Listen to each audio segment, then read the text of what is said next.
হাসরের ময়দানে জান্নাত জাহান্নাম হয়ে যাওয়ার পরে সেই দিন যারা সুন্দর আমল করেছিল দুনিয়ার জমিনে, তাদের জন্য আল্লাহ পাক এক কনফারেন্সের ব্যবস্থা করবে।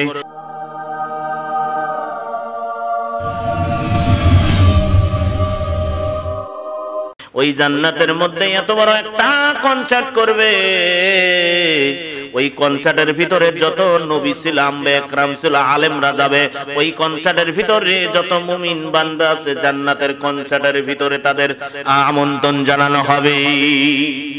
এত বড় একটা কনসার্ট হবে জান্নাতের ভিতরে। এই কনসার্টের ভিতরে সেই দিন সমস্ত নবীদের সামনে 1,24,000 নবী থাকবে। 1,24,000 পয়গম্বরের ভিতরে হযরতে দাউদ আলাইহিস সালাম পৃথিবীর জমিনে তিনি তখন তাওরাত জবুর কিতাব নাজিল হয়েছিল, তার উপরেই তিনি ওই কিতাব থেকে তেলাওয়াত করার কারণে সমুদ্রের মাছেরা তার তেলাওয়াত শুনে শুনে পাগল হয়ে যেত, ভক্ত হয়ে গিয়েছিল। আল্লাহ রাব্বুল আলামিন সেদিন বলবেন, ইয়া দাউদা, আমি যে কোরআনুল কারীম পৃথিবীর জমিনে আমার নবীজির জন্য নাযিল করেছিলাম, এ দাউদ রে, যাও আমার কোরআন থেকে তুমি একটু তেলাওয়াত করে করে জান্নাতবাসীদেরকে শোনায়ে দাও। এইবার দাউদ আলাইহিস সালাম আল্লাহ তারে এমন একটা সুর দান করে দেবে জান্নাতের ভিতরে, এমন সুন্দর সুরে কোরআনুল কারীম তেলাওয়াত করবে। এই তেলাওয়াত শোনার পরে আল্লাহ রাব্বুল আলামিন যখন হাসবুন বলবে তখন থেমে যাবে। জান্নাতবাসীরা বলবে, ইয়া রব্বি, আপনি কেন থামায় দিলেন? এত সুন্দর তেলাওয়াত, পৃথিবীতে যে তেলাওয়াত শুনেছিলাম তার চাইতেও কোটি কোটি গুণ ভালো লাগে। বলুন সুবহানাল্লাহ। দাউদ আলাইহিস সালামের তেলাওয়াত এত বছর কেটে যাবে, কেউ বুঝতে পারবে না। দাউদ আলাইহিস সালাম ওই দিন তেলাওয়াত করবে জান্নাতের ভিতরে 8,000 বছর। 8,000 বছর তেলাওয়াত করবে, জান্নাতবাসীরা পাগল পারা হয়ে যাবে। এইবার আল্লাহ রাব্বুল আলামিন বলবে, ও আমার বান্দারা, ও আমার নবী, তোমাদেরকে নবী করে পাঠিয়েছিলাম পৃথিবীর জমিনে, তোমরা যে নবীর উপরে কিতাব নাজিল করলাম, আমার সেই বিশ্ব নবীজির মুখ থেকে তোমরা কি কোরআনের তেলাওয়াত শুনতে চাও না? এই কথা বলার পরে জান্নাতবাসীরা আনন্দ উল্লাস করতে থাকবে। ওই দিন বিশ্ব নবীকে আল্লাহ রাব্বুল আলামিন কনফারেন্সের প্রধান অতিথি থাকবেন। জান্নাতের ওই কনফারেন্সের ভিতরে সেই দিন বিশ্ব নবীকে ডেকে বলবে, হে আমার নবীজি, জান্নাত আপনার কোরআনুল কারীম থেকে আপনি তেলাওয়াত করুন। সেই দিন নবীজি তেলাওয়াত করবেন, ইয়াসিন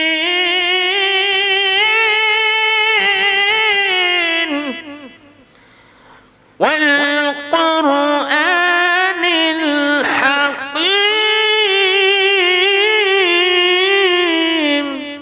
নবীজি যখন ওই সূরা ইয়াসিন থেকে তেলাওয়াত করবে, এত সুন্দর সুরে তেলাওয়াত করবে, এই তেলাওয়াত করতে করতে জান্নাতবাসীরা আনন্দিত হয়ে যাবে।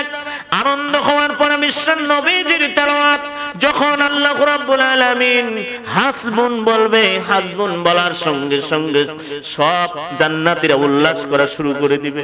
ইয়া আল্লাহ, ইয়া রব, আপনি কেন তেলাওয়াত বন্ধ করে দিলেন? আমরা দাউদ নবীর যত তেলাওয়াত শুনলাম তার চাইতে কোটি কোটি গুণ এত সুন্দর লাগে। আমাদের নবীর মুখে, নেতার মুখে কোরআন তেলাওয়াত শুনে ভালো লাগে, আপনি কেন বন্ধ করে দিলেন? ওই জান্নাতবাসীরা তখন পাগল পারা হয়ে যাবে। বিশ্ব নবীজি যে কোরআন তেলাওয়াত জান্নাতের ভিতরে করেছিল, ওই তেলাওয়াত 8 লক্ষ বছর কেটে গিয়েছিল। কি সুন্দর তেলাওয়াত করেছিল, 8 লক্ষ বছর নবীজি তেলাওয়াত করলেন সূরা ইয়াসিন থেকে।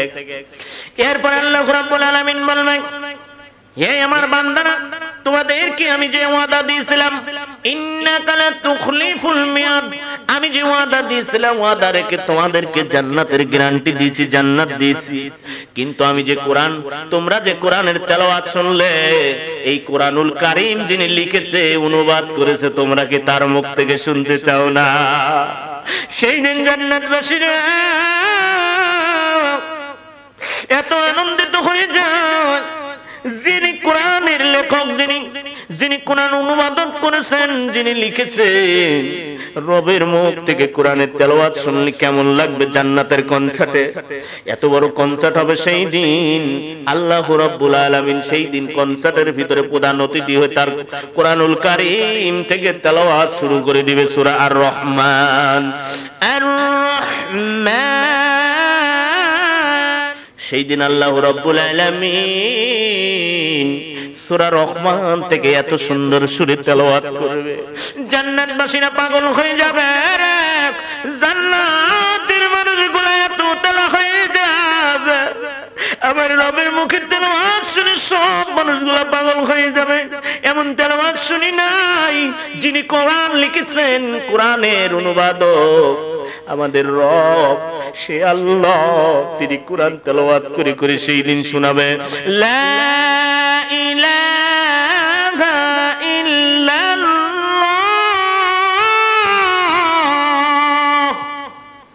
সেই দিন আল্লাহ কোরআন তেলাওয়াত করবে, জান্নাতের এই কনসার্টের ভিতরে মানুষগুলো পাগল হয়ে যাবে, আমরা পাগল হয়ে যাবে।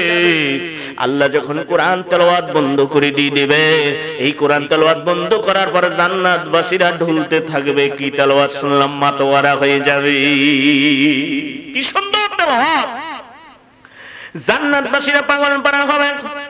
ওই তেলাওয়াতের এত সময় ছিল, আল্লাহ তখন বন্ধ করে দিয়ে বলবেন, ও মামা জান্নাতবাসীরা, তোমাদেরকে জান্নাতের ভিতরে আমি আল্লাহ তোমাদেরকে যে 72টি হুরের ব্যবস্থা করে দিয়েছি, জানো যদি আজকে আরো বেশি তেলাওয়াত হয় তাহলে তোমাদের বিবিরা চিন্তা করবে আমাদের স্বামীরা কোথায় গেল। কারণ ওই তেলাওয়াতের ভিতরে আল্লাহ রাব্বুল আলামিন 8 কোটি বছর তেলাওয়াত করবে। সুবহানাল্লাহ। 8 কোটি বছর আল্লাহর মুখের তেলাওয়াত শুনি, তাহলে জান্নাতবাসীরা কত ধন্য হবে। ওই জান্নাতের কনসার্টের ভিতরে তার আল্লাহর মুখের তেলাওয়াত কত সুন্দর, আল্লাহর মুখের কোরআন তেলাওয়াত কত ভালো লাগবে। এবার বুঝুন, সেই কোরআনকে আমরা শিখতে চাই না, এই কোরআন আমরা জানতে চাই না। কারণ এই কোরআনুল কারীম নিজেই কোরআনকে সহজ করে দেওয়া হয়েছে, কোরআন শিখতে চাই না। আমার ভাইরা, এই জন্য কোরআনের জ্ঞান অর্জন করে আপনাকে ভালো পথে ব্যয় করতে হবে। কোরআন নিয়ে আমাদের জীবন পরিচালনা করতে হবে। শয়নে স্বপনে চলতে ফিরতে সব জায়গায় আমাদের কোরআন থাকতে হবে। এই জন্য আল্লাহ রাব্বুল আলামিন আমাদের মানব জাতির সকলের জন্য কোরআনুল কারীম নাযিল করে দিয়েছেন। হুদাল লিন্নাসি বাইনাতিম মিনাল হুদা ওয়াল ফুরকান। আল্লাহ রাব্বুল আলামিন মানব জাতির জন্য কোরআনুল কারীম নাযিল করে দিয়েছেন। সেই কোরআনকে আমরা শিখতে চাই না। কোরআনকে আল্লাহ সহজ করে দিয়েছেন, এ কথা একবার নয়, দুইবার নয়, তিনবার আল্লাহ কোরআনুল কারীমের মধ্যে বলেছেন, ওয়ালাকাদ ইয়াসসারনাল কুরআনা লিযিকরি ফাহাল মিন মুদ্দাকির। আল্লাহ রাব্বুল আলামিন বলেন, আমি কোরআনকে অতি সহজ করে দিয়েছি কোরআন বোঝার জন্য। কোরআনের জ্ঞান তোমরা কেন অর্জন করো না? কারণ এই কোরআনের ভিতরে সমস্ত মানব জীবন কিভাবে চলবে সব কথাগুলো খুলে খুলে বর্ণনা করে দিয়েছি। ওয়ালাকাদ দাররাফনা লিন-নাসি ফি হাযাল কুরআন মিন কুল্লি মাসাল। আল্লাহ রাব্বুল আলামিন বলেন, আমি মানব জীবন পরিচালনা করার জন্য যত ওয়াজ নসিহত, যত বক্তব্য, সমস্ত বক্তব্যগুলা আমি কোরআনুল কারীমের মধ্যে খুলে খুলে বর্ণনা করেছি। মানুষ তোমরা কেন বোঝার চেষ্টা করো না? এই কোরআন আমি এমন রজনীতে নাজিল করেছি, এই কোরআন তোমাদেরকে জানতে হবে, বুঝতে হবে। ইন্না আনজালনাহু ইলাইকা লিতুখরিজান নাসা মিনাজ যুলমাতি ইলান নূর। আল্লাহ রাব্বুল আলামিন নিশ্চয়ই কোরআনকে এই জন্য নাজিল করা দিয়েছে, এই কোরআন নাজিল করার কারণে মানুষগুলা যাতে অন্ধকার থেকে আলোর দিকে ফিরে আসতে পারে, এই জন্য আমাদেরকে কোরআনের পথে চলতে হবে, কোরআনের আইন মানতে হবে।